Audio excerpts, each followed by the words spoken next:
What's a fact that could save your life? Write in the comments what you think about it. What's a fact that could save your life? Enjoy the show. Story 1.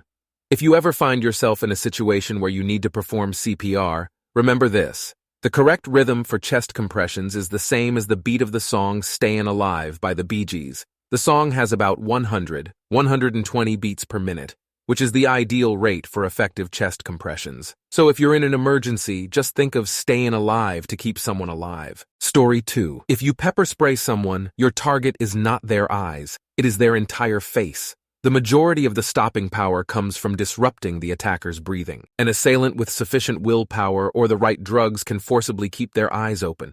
They cannot outrun you with inflamed lungs/airways. Similar note for women using groin attacks in a self-defense situation. It's not as comically debilitating as pop culture, or watching your friends and brothers take a nut shot in a non-survival situation would lead you to believe. Adrenaline is a hell of a drug.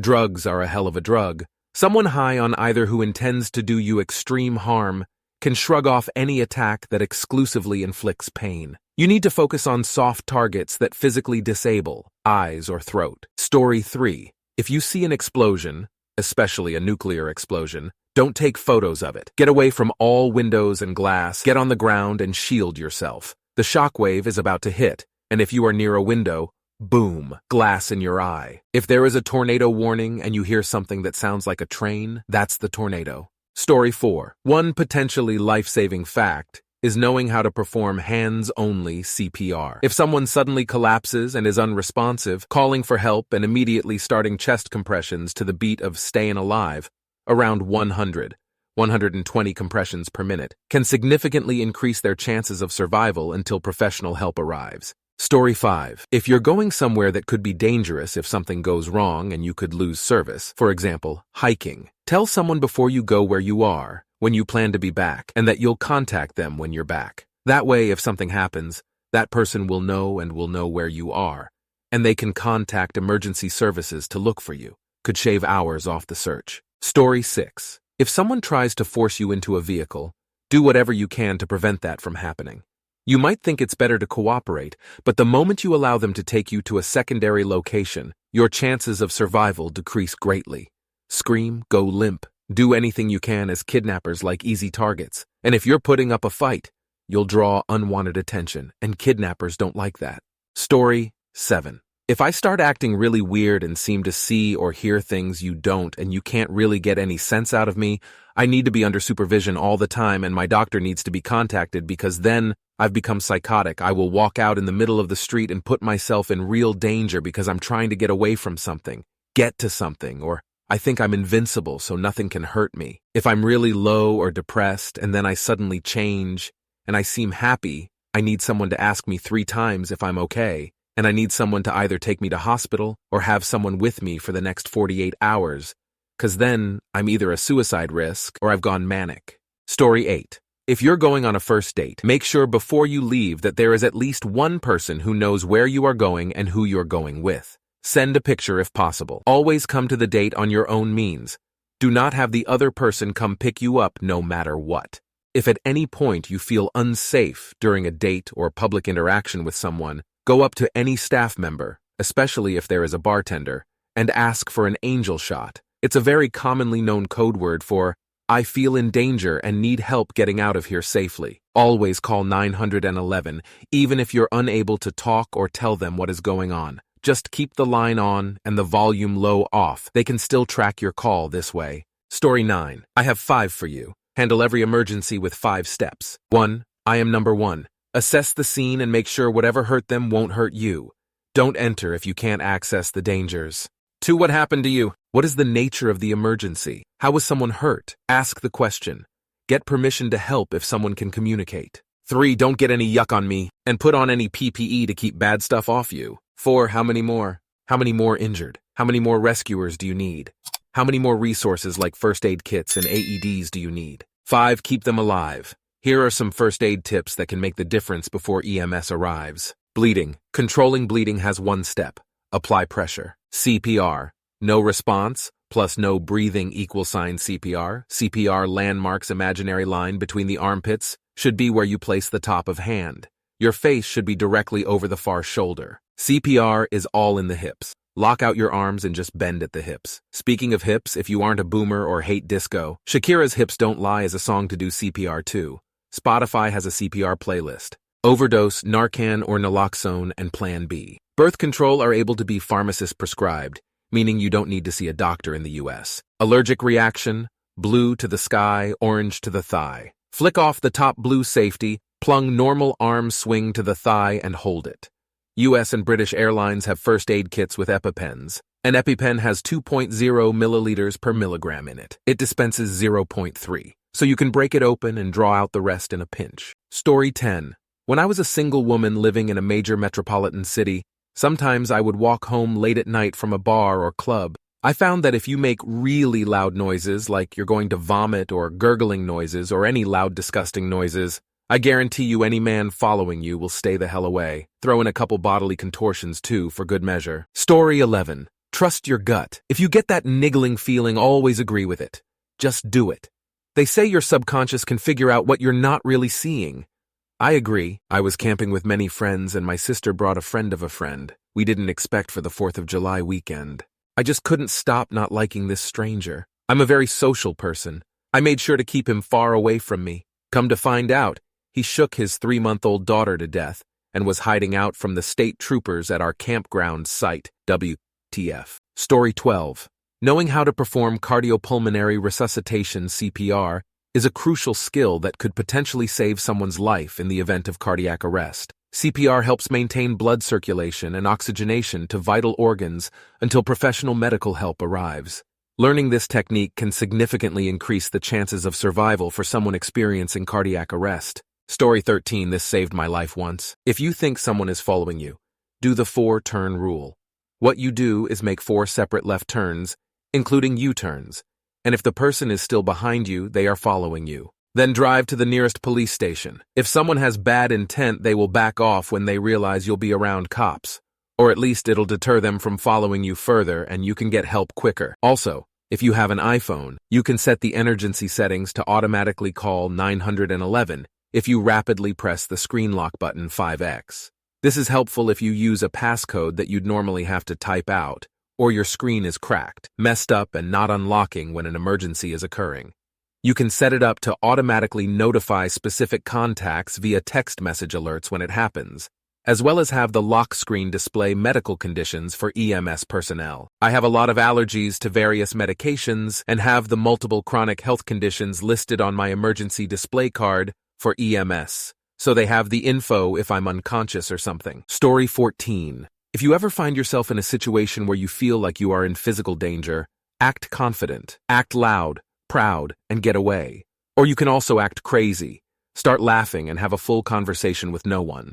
The best way to survive a fight is to run away. I have a story or two to share as a 4-time black belt about this. If in a fight, don't give an opponent your back. You elbows and knees do much more damage than you may think. Fight dirty.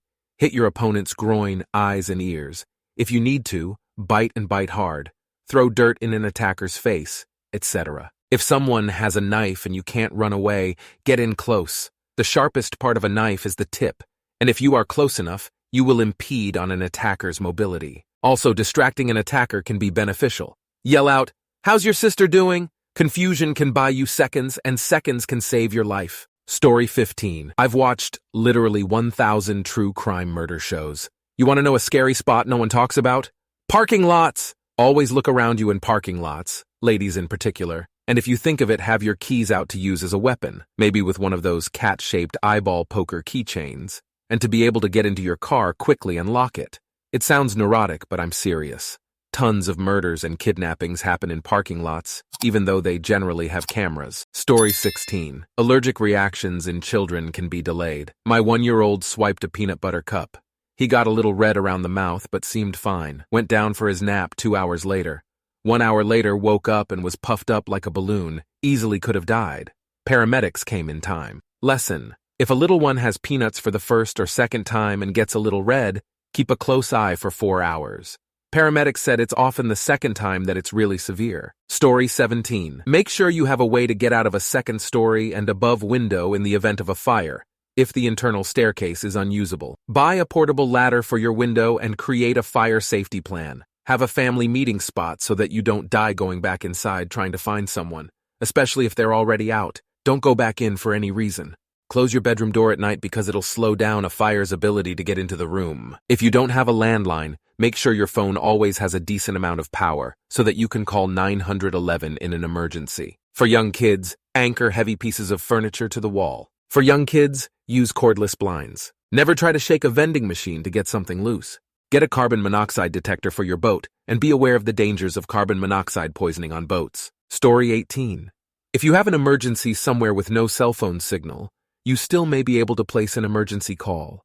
When you place an emergency call, your phone and carrier attempt to connect the call by any means necessary, such as connecting to towers from another provider or dropping non-emergency calls to allow you more bandwidth. Your location and phone number is also instantly sent to a public safety answering point, so even if the call drops out, at least emergency services have that info. Story 19. If you think someone is having a stroke, ask the person to stick out their tongue. If the tongue is crooked, that is an indication of a stroke. My husband had a stroke at 34. He was healthy and thankfully survived. Unfortunately, he didn't have any of the more typical symptoms: slurred speech, muscle weakness, drooping face.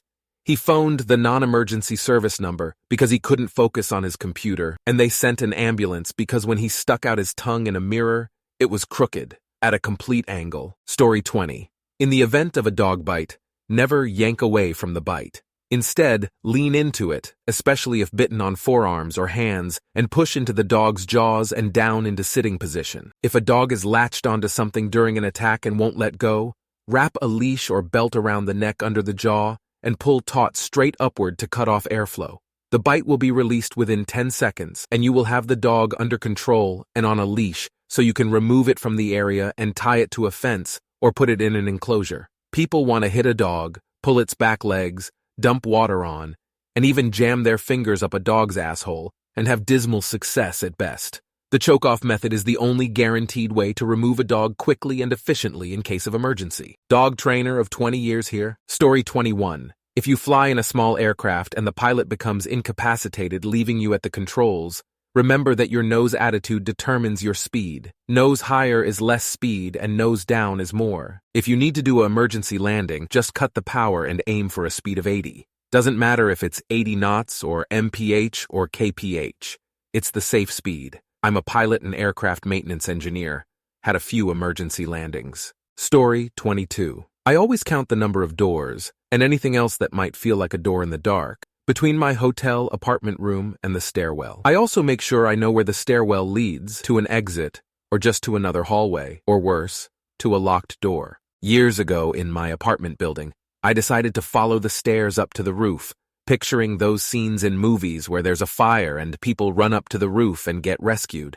Good thing I checked, because the door at the top was locked. Story 23.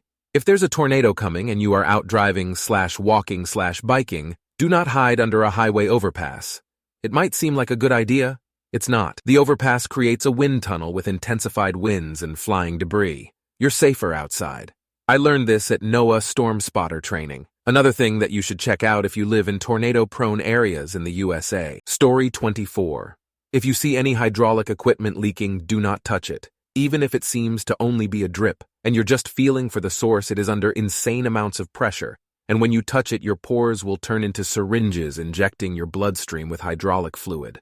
Best case is your hand or finger get amputated. Worst case, it goes through your vessels straight to your heart and you die. Story 25. If you're trying to swim into shore and you're making no progress, relax. You're in a rip current. Rips are long and narrow. Swim parallel to the shore for a little while to get out of it, and then swim in freely. If you're stuck and there are lifeguards, look at one of the towers and wave both your arms over your head. That's the international signal for help me. Conversely, if you're fine, look at one of the towers and place a closed fist on top of your head. That's the international signal for I'm okay. It is absolutely insane how many beach rescues are rip current related. It's also insane how many aquatic rescues there are. If you're not a strong swimmer, please, please, please don't act like you are one. Story 26. Not everyone who is choking will clutch at their throat, and many people die from being too embarrassed to signal that they're choking. So be on the lookout for more subtle signs of distress when you're eating with someone who may be at risk of choking. And for back thumps,